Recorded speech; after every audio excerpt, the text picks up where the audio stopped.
Hello guys and welcome back to my channel. My name is Lucia and this is Lulu's Leaves.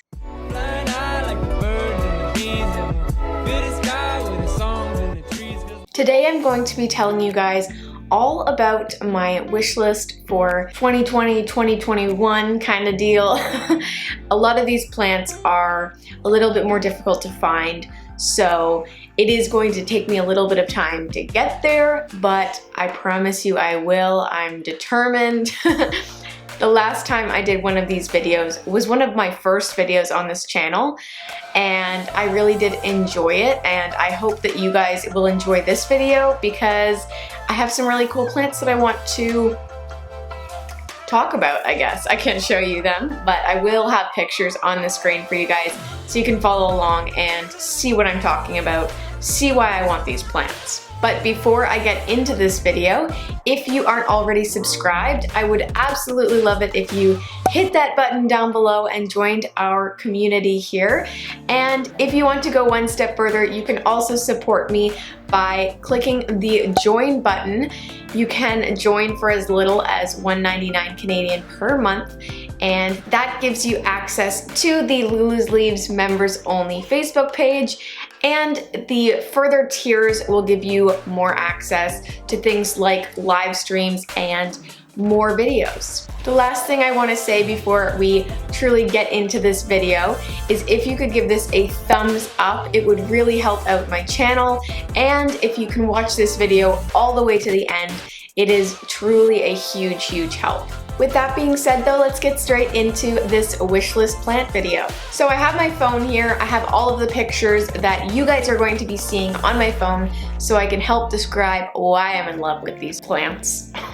The first plant on my wish list is the Philodendron Burl Fantasy. I am obsessed with this plant. Look at it. It is a climber. It has the most beautiful elongated leaves. But the thing that I love most about this plant is the really intricate veining in it. It's honestly unlike veining that I've seen in any other plant, other than maybe orchids, but it's a philodendron. And I wouldn't say it's super easy care because I believe that these guys need to be in higher humidity. So maybe if you're sitting along watching this with me, trying to update your wish list, if you don't have humidity or you don't have high enough humidity to maintain 60%, I probably wouldn't go for this guy, but you can also supplement your humidity by putting it in a cloche or a terrarium type situation if you can't have it out in the open. They do really appreciate terrarium environments. So yes, I absolutely love the Burl Fantasy, and I have a lead on where I can get one, so I'm waiting, and I am going to wait patiently, and hopefully I will be able to get my Burl Fantasy. The second plant on my wish list is the Philodendron Sodaroy. I have a lot of heart-shaped leaves already and a lot of philodendrons. Hey! But the Sodaroy is one that will really complete my collection for me. I don't know why I love it so much because it does look similar to, let's say, the Philodendron Mame or the Ploumanii, but you know, it's like Pokemon, you gotta have them all, right? You gotta catch them all. I love the pillow look of this plant. It really does have like a very pillowy look, and it has really beautiful silver splashing. So the silver on it is very prominent, and usually on the Sodaroy it covers most of the leaf. So you basically have a giant silver leaf. And I wouldn't say that any of the heart-shaped leaves that I have now have that amount of silver. I believe it's a climber as well, which I am slowly getting myself into. I typically go for crawlers, but I'm really trying to dabble in the climbers now because I have most of the crawling heartleaf philodendrons. The next plant on my wish list, this one's probably at the top of my wish list, to be honest. I don't know. It's hard to say, but this plant is the Entherium Regale. This plant, oh my gosh, I've seen it on so many different YouTube channels and Instagram pages, and every single time I see it, I am reminded of the reasons why I love it so much. I think that it's one of the most striking anthuriums. It resembles the Magnificum a little bit, and it also kind of has similar lobes to the Metallicum, not that it's long like that. I don't even know what is the best way to describe it, but the veining in it is very different from a lot of the other anthuriums, and it has that velvety anthurium texture. It's not a shiny or glossy leaf, although I'm pretty sure the veins probably are a little bit crystal-y or crystalline-y. But this truly is a wish list plant. I also have a decent idea of where I'm going to get this one, so I'm not totally panicked about where I'm going to find it. It's just when I'm going to have it. And they are not cheap plants, so I do have to save up my money, prepare myself for the financial burden that this plant will put on me. The next plant on my 2020-2021 wish list is the Hoya Sarawak.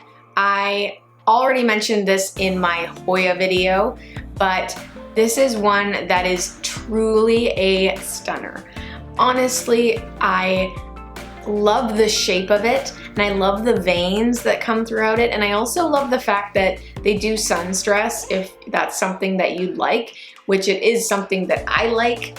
So when a Hoya can sun stress, it's definitely a plus in my book, or sun stress well. I'm also, as you guys know, very, very into large leaves on Hoyas and other plants, but I would totally be satisfied with a 2-leaf cutting of this one, even a 1-leaf cutting. So if you have any leads on the Hoya Sarawak, you let me know. Message me on Instagram because I need this plant. It's not a want, it's a need in my soul. I feel it deep down in my soul. But like, guys, look at it. Would you just look at it? The next plant on my wish list is the Entheriumwaraquianum. You guys know this plant is on any rare plant collector's wish lists. This guy is going for a pretty penny on the market though right now. I've seen many go for close to $1,000. Mind you, they were larger plants, but I'm pretty sure just by talking to friends that last year they were about a quarter of the price. So that is a little bit disappointing. I may have to wait until the price drops a little bit for those guys, but I know that they are quite difficult to care for. Usually they are a little bit fussier than most anthuriums, so that worries me a little bit because I'm always terrified of spending lots of money on plants that are finicky, right? I don't mind buying some more inexpensive like Calathea per se and then having them die, but if you buy a $100+ plant and it's fussy, there's an extra level of nerves and I don't like that. I like to be confident in the plants that I keep, but with all that being said, this is a plant that I would kind of risk it for because come on, it's a biscuit and we're gonna risk it for the biscuit because biscuits are yummy. This is yummy. I'm just gonna, yeah. I do especially want one with the higher lobes. I know that Heart-Shaped Leaves recently spoke about the difference in her video, just briefly. She just pointed out the fact that there are kind of different variations of the Ethereumwaraquianum. She has one that has barely any lobes, and then one that is very, like the picture here. And I do prefer the one in this picture to one with lower or smaller lobes. Oh yeah, I forgot this one was on here. I am really, really looking forward to finding this plant. I just missed out on one the other day, which is somewhat unfortunate because it was a decent price, but one plant that I really, really want is the Epipremnum Pinatum Varigata. It is such a beautiful plant and it is close to the Monstera albo in looks, in my opinion. Hate on me all you want, but I'm not even a huge fan of the Monstera albo. I think that it's kind of overrated, but that's just my personal opinion. It's definitely not my favorite plant. It is with my mom right now because she wanted it more than I did. So I have it there right now.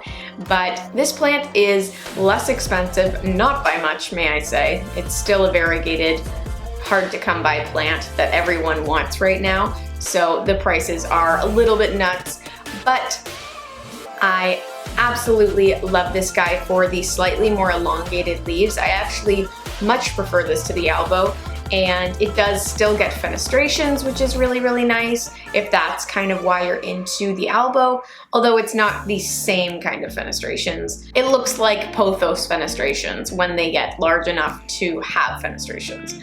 So yes, the Epipremnum Pinatum Varigata is definitely one that's on my wish list, and I really hope that I can find this one over the winter. Oh, this next one, oh, I need this plant. As you guys know, if you are following me on Instagram, I did start working at Secret Garden recently.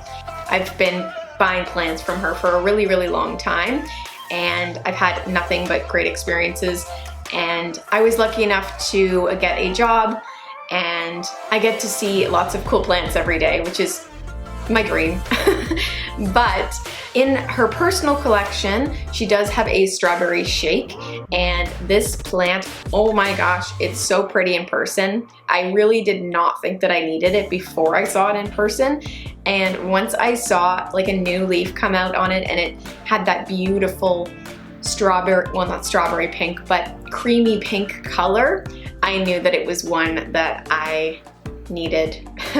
It is a very sought after plant though, and it's very difficult to find. So I'm just gonna cross my fingers and hope that one finds me one day, but I'm not going to probably be able to afford this guy for quite a while. So I'm just gonna leave that there, and I love it. I think it's really, really cool. I actually don't know where this plant came from or like what it's, I think it must be like a cross or something like that. Like I don't really know, but it is so, so beautiful in the way that it's variegated. It's very mottled, I want to say.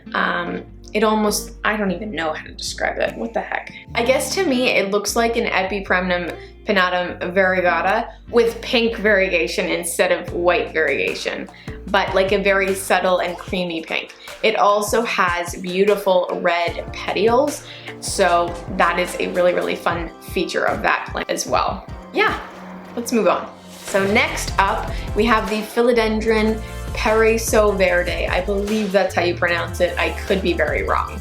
This plant though is one that is very, very beautiful. I can't remember if this is the plant that everyone says reverts really easily. I don't know. I think they're very likely to revert, especially in the conditions that we can provide them here in Canada at least.